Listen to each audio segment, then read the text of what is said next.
Hi, my name is Nurali Patel. Our group name is B8. The antenna we're deciding to do for the project is the Archimedean spiral antenna. The names of my group members are Ashir Khan, E2, Anas, Tariq, Inderpreet Chauhan, and Stephanie Gerard. Here is an overview of the video. The background information will be done by Ashir Khan. The explanation of the MATLAB code will be done by E2 and Anas Tariq. The comparison of the results will be done by Inderpreet Chauhan and Stephanie Gerard. Our structure is an Archimedean spiral antenna. The antenna is made from two coaxial cables. These cables act as the arms of the spiral. The two spiral arms must be made of the same materials for the current to remain balanced. The geometry of an ultra-wideband antenna, specifically the Archimedean spiral antenna, is very simple, which allows for it to be one of the easiest antennas to be constructed. It is basically two spiral arms on a dipole separated by a phase shift of 90 degrees. Since it is built on a dipole, the spiral antenna actually has polarization associated to it. First is a right-hand circularly polarized spiral antenna, like the one shown in this picture. If you curl your fingers around the arm of the antenna, you will notice that your thumb points out of the page. This actually is the direction of rotation from the antenna, which is always normal to the plane. Similarly, if you curl your fingers around a left-hand circularly polarized antenna, you will notice that this radiation goes into the page. Okay guys, now we're going to take a look at our OpenEMS code. We're going to start off by defining a bunch of variables, and on top we're going to define our frequency of interest, FO, our wavelength, lambda, corner frequency, and we're also going to define a bunch of dimensions, our length, our radius, our starting frequency, and the frequency we're going to stop at. Next we're going to set up our FDTD parameter, which will be used to approximate numerical solution for our differential equations, and we'll also use FDTD to excite our antenna. Moving on, we'll create our mesh, and for our mesh we'll choose cylindrical coordinates. We're going to create the mesh in the radial direction, the Z direction, and the pi direction. And finally, we'll add this all using a rectangular grid. Next up, we're going to add some material properties. The material we have is a dielectric of 2.2, and this is the code that will be used to add in the material property. Alright, and this is the code to make the geometry of the antenna. As you can see, it's very long. There are two parts to it, one for one of the spirally arms, and this is the code for the other spirally arm, which is very similar in principle. The key points that I'll mention later on would be how to create one of the curves, straight line segments, another straight line segment, and then finally concatenating it all in one vector. So this figure is actually made up of 4 curves, 2 curvy ones and 2 straight line segments. The blue curve is R1 equals to 1 millimeter plus 2.7 times 1.5 millimeters times the line space from 0 to 5 in steps of 200. Now, the red curve is R3 equals to negative 2.7 times 1.5 millimeters times the line space from 0 to 5 in steps of 200 as well.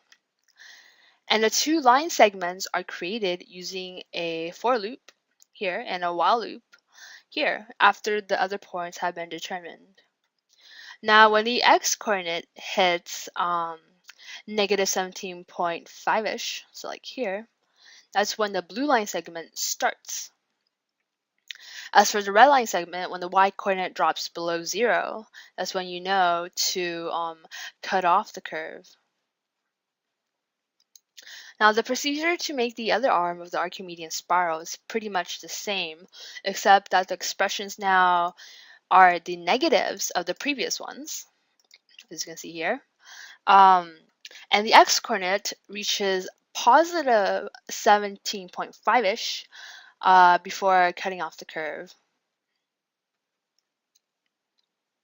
Now, when we put them together, it looks something like this, and I think it looks quite pretty.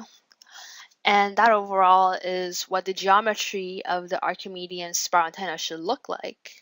Let's go back to OpenEMS now and finish up this section.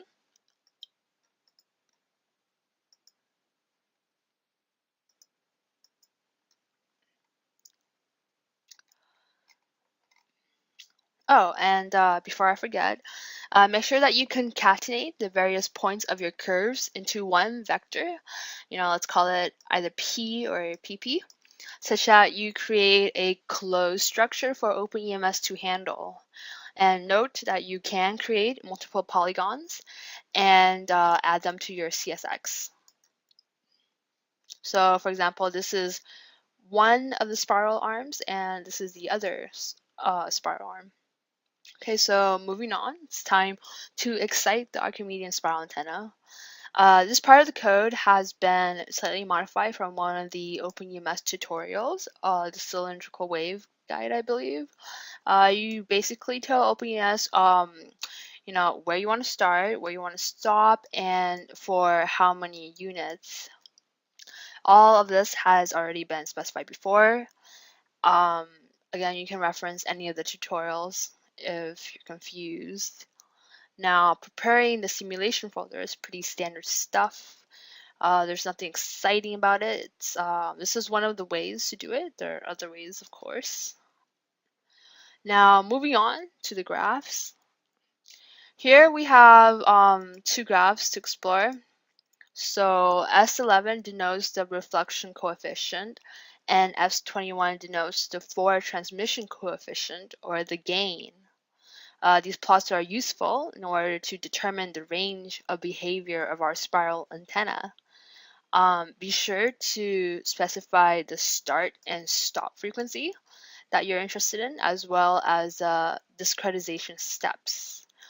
And here we have a frequency in terms of gigahertz because we are operating in the ultra wideband domain.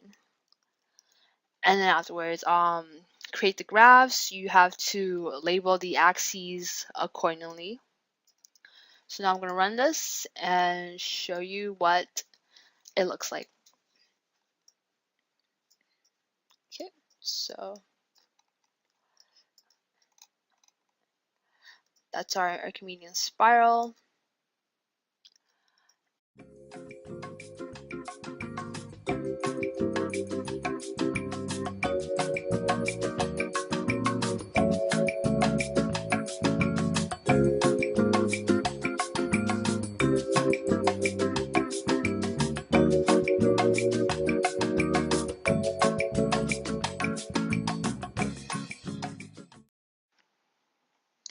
Measured and simulated S parameters on the proposed antenna can be seen in these two S plots on the screen right now.